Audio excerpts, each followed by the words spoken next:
بسم اللہ الرحمن الرحیم۔ میں سب سے پہلے ہمارے گیسٹس،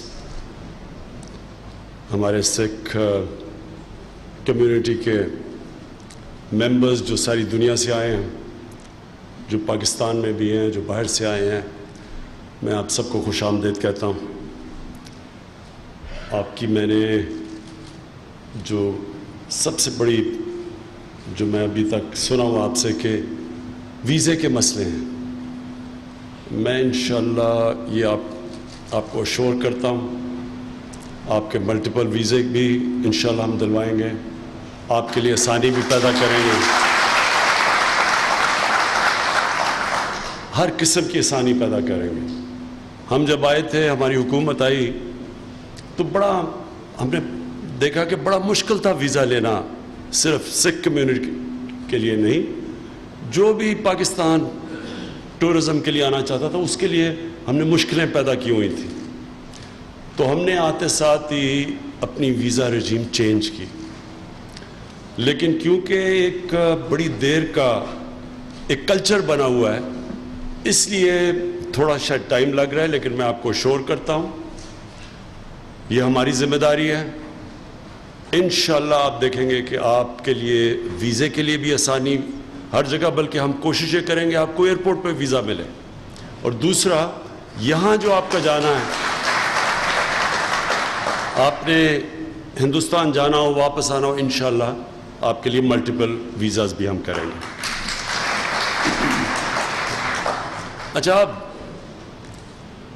میں نے آخر میں سرجیت سنگھ تھے جی، انہوں نے ابھی کہا کہ نفرتیں ختم کرنی چاہیے۔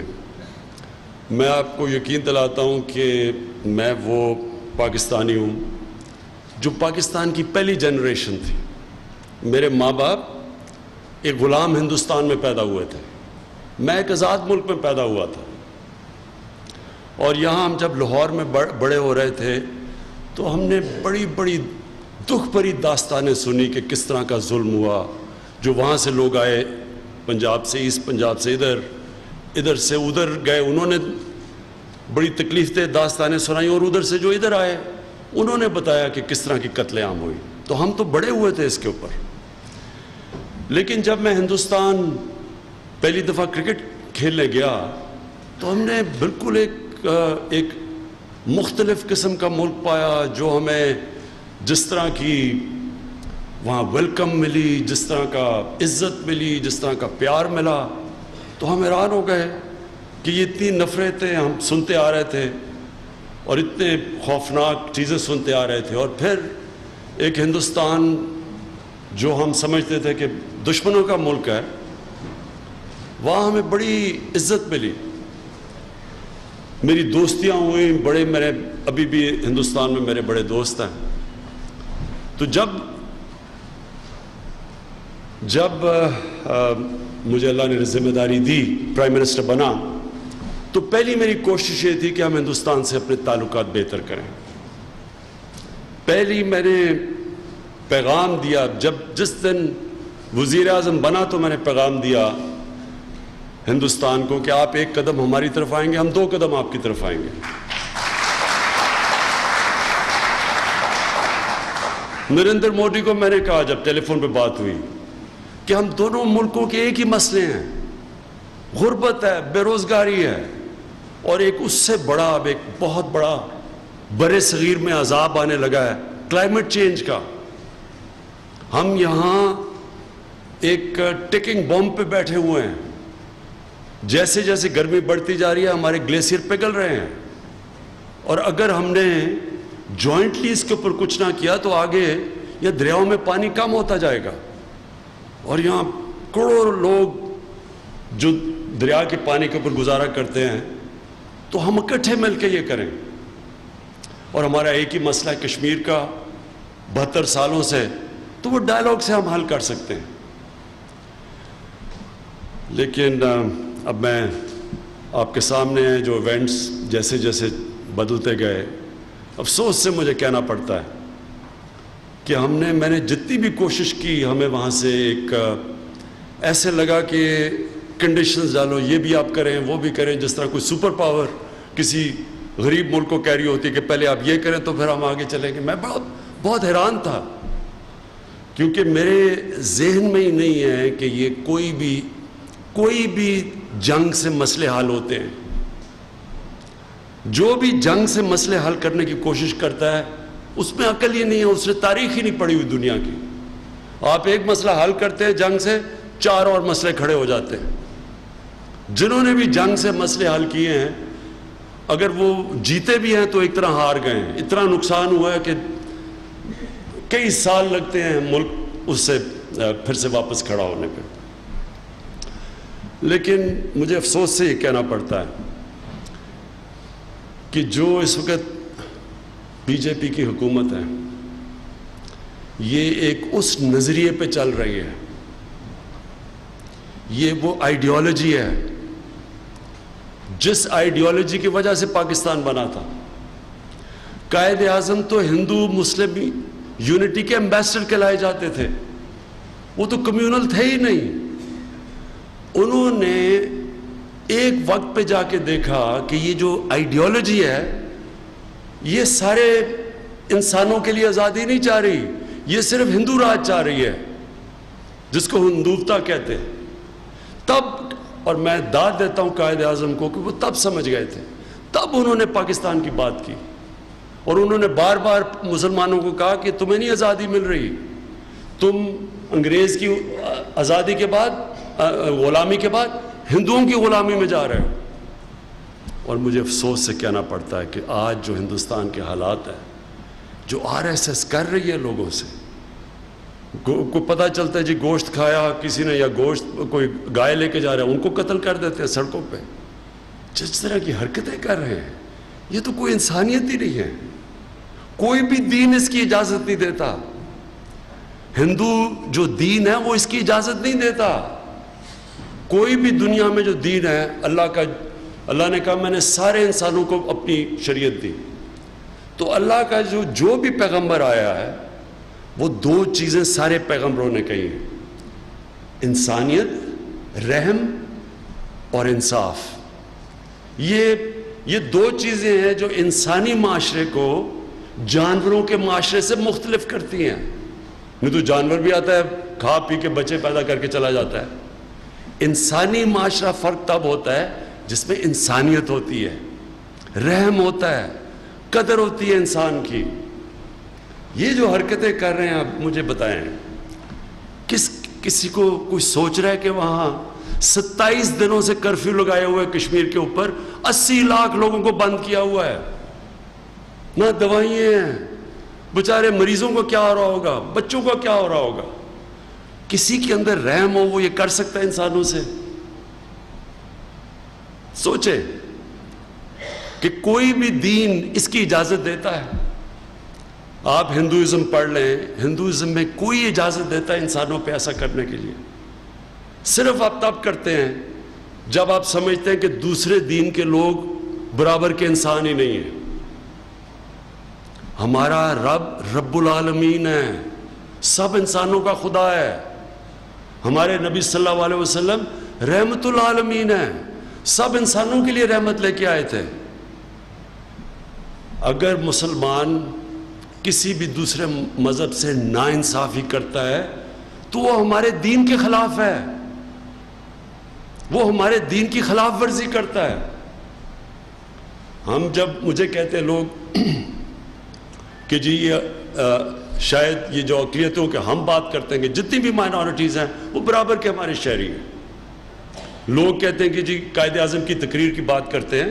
قائد اعظم نے 11 اگست 1948 کو جو تقریر کی تھی, انہوں نے کہا تھا تم سب آزاد ہو, جو بھی آپ کا دین ہے آپ آزاد ہو, آپ برابر کے شہری ہیں, آپ اپنے مسجد مندروں میں جا سکتے ہیں, اسٹیٹ آپ کو نہیں روکے گی. یہ قائد اعظم ہمارے نبی صلی اللہ علیہ وسلم کی سنت پہ چل رہے تھے. یہ ہمارے قرآن کے اندر لکھا ہوا ہے. کئی دین, قرآن میں دین میں زبردستی نہیں ہے. کیوں زبردستی نہیں ہے؟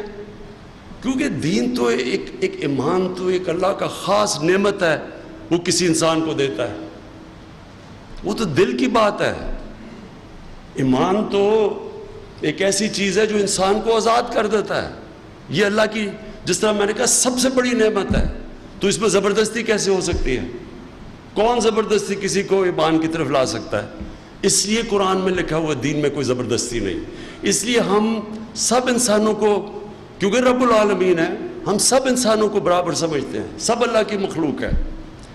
اس لیے جب بھی اسلام کے اندر کوئی کسی سے، کسی بھی اقلیت، کسی بھی مذہب کے لوگوں سے ظلم یا ناانصافی کرتا ہے، وہ ہماری قرآن، ہمارے دین کے خلاف جاتا ہے.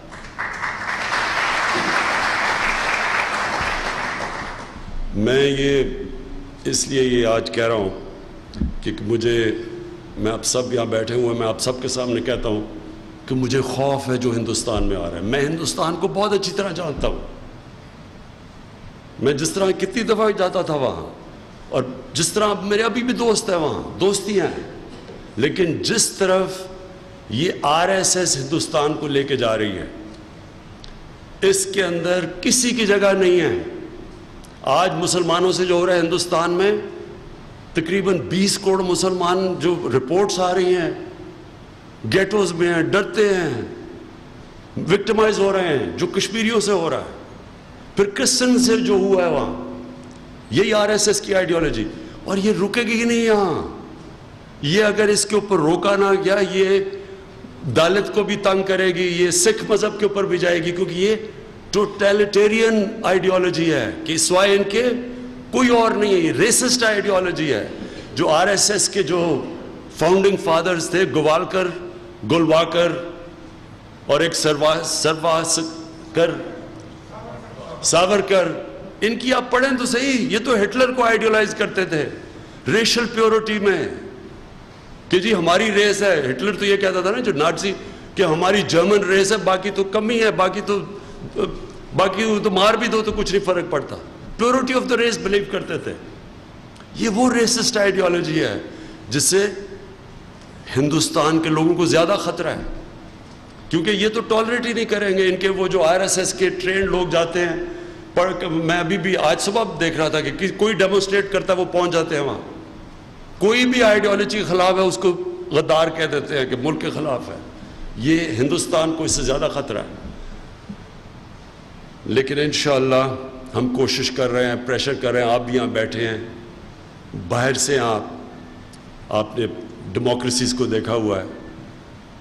آپ کو بھی، سب کو اس آئیڈیالوجی کے خلاف آواز اٹھانی چاہیے، کیونکہ اس کا سب کو خطرہ ہے. اور پھر ہم 2 نیوکلیر آرم ملک ہیں، اگر یہ آگے ٹینشنز بڑھتی ہیں تو دنیا کو خطرہ ہے اس سے. تو میں نے آپ کے لیے صرف یہ اس لیے کہہ رہا ہوں کہ ہماری طرف سے کبھی بھی کوئی کسی طرف پہل نہیں ہوگی. ہم کبھی بھی یہ جو سارا اس وقت جو سچویشن کھڑا ہوا ہے کشمیر پہ، یہ تو کوئی بھی ٹالریٹ نہیں کر سکتا جس پہ انسانیت ہے. کہ آپ 27 دن 80 لاکھ لوگوں کو بند کر دیں، نہ کوئی نیوز آنے دیں، نہ وہ بند کر دیں، یہ تو ہم کبھی بھی ایکسیپٹ نہیں کر سکتے. یہ چھوڑے مسلمان کوئی اور بھی ہوتے تب بھی میں نے اپنی آواز بلند کرنی تھی، کوئی اور سکھ ہوتے تب میں نے آواز بلند کرنی تھی.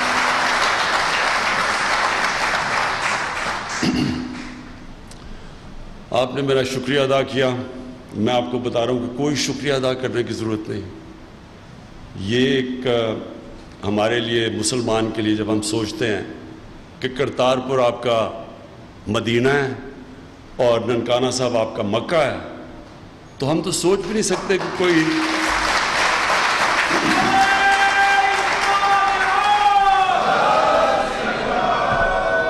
ہم یہ سوچ بھی نہیں سکتے کہ کوئی ہمیں مکہ اور مدینہ سے دور رکھے. یعنی کوئی بھی مسلمان کو کتنی تکلیف ہو کہ اگر ہمیں کوئی مکہ اور مدینہ نہ جانے دے. تو اس لیے تو کوئی آپ کے اوپر فیور نہیں کی. یہ ہمارا فرض تھا، ہم انشاءاللہ آپ کے لیے آسانیاں پیدا کریں گے جس طرح میں نے پہلے کہا، لیکن آپ کو ان کو بھی ٹھیک کریں گے. یعنی آپ کے لیے سہولتیں وہاں بھی پیدا کریں گے. ننکانہ صاحب بھی، اور بھی آپ کے شرائنز ہیں، حسن عبدال میں بھی ہے، انشاءاللہ آپ کو فیسیلیٹیٹ کریں گے پوری طرح. یہ ابھی کیونکہ نئی نئی چیزیں آ رہی ہیں، پہلی دفعہ ویزا رجیم کھل رہی ہے، آپ کو تھوڑی تکلیف ہوگی، لیکن میں آپ کو شور کرتا ہوں کہ آگے آپ کو کسی قسم کا ہم یعنی آسانیاں پیدا کریں گے آپ کے لیے، جتنا بھی آسان ہو. اور انشاءاللہ یہ جو 550 سالگرہ ہے گرو نانک کی، یہ انشاءاللہ آپ کے ساتھ مل کے ہم پوری طرح سیلیبریٹ کریں گے. بہت بہت شکریہ.